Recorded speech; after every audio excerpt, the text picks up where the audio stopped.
Sebelum menyaksikan video ini, pastikan bosku jangan lupa subscribe. Karena subscribe itu gratis plus bonus tonton video terbaru setiap harinya. Jangan lupa ya. Pesan keras Erick Thohir ke bos BUMN. BUMN ini bukan milik nenek lu.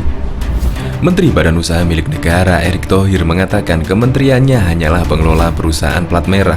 Pasalnya selama ini kerap ada salah persepsi yang berkembang di masyarakat bahwa kementeriannya adalah pemilik perseroan-perseroan tersebut. BUMN juga bukan badan usaha milik nenek lu, karena artinya itu sudah pribadi. Yang jelas kami ini mengelola, ujar Erick di Hotel Ritz-Carlton Jakarta Rabu 26 Februari 2020. Karena itu, sebagai pengelola, ia mengatakan ada batasan-batasan yang tidak bisa dilakukan di perusahaan milik negara itu. Dalam mengelola BUMN itu, Erick mengatakan ada 5 pilar yang mesti dipenuhi. Setidaknya pada masa kepengurusannya, 5 poin itu salah satunya adalah bagaimana perseroan dikelola secara seimbang dalam hal bisnis dan pelayanan publik. Artinya, Erick ingin perseroan-perseroan bisa menghasilkan surplus alias pemasukan bagi negara. Meskipun bukan berarti pemerintah anti swasta maupun anti asing. Ia mengatakan perusahaan plat merah mesti bisa bersaing di era persaingan bebas seperti saat ini.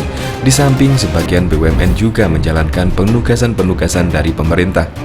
Pilar berikutnya adalah BUMN harus memiliki inovasi model bisnis. Erick mengatakan, di era jabatannya perseroan milik negara mesti kembali kepada inti bisnisnya, sehingga mereka bisa menjadi jawara di bidangnya. Sebelumnya, ia kerap kali mengkritik perusahaan-perusahaan yang memiliki bisnis di luar keahliannya. Pilar ketiga adalah bertahan di era disrupsi. Ia mengatakan BUMN sudah semestinya melakukan penyesuaian dengan eranya. Misalnya saja PT Telekomunikasi Indonesia alias Telkom yang didorong untuk masuk ke bisnis cloud dan big data, sehingga pasar tersebut tidak dikuasai oleh pemain-pemain asing. Di sektor pengelolaan juga ia mengatakan perlunya inovasi, misalnya ia pengelolaan batubara yang bisa diolah sesuai dengan kualitasnya. Selanjutnya pada pilar keempat, nilai yang harus dipenuhi adalah terkait proses bisnis.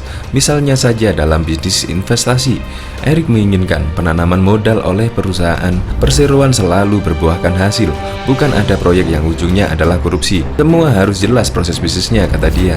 Ia pun meminta jajarannya untuk memastikan proses bisnis dari perusahaan di bawah kementeriannya harus benar.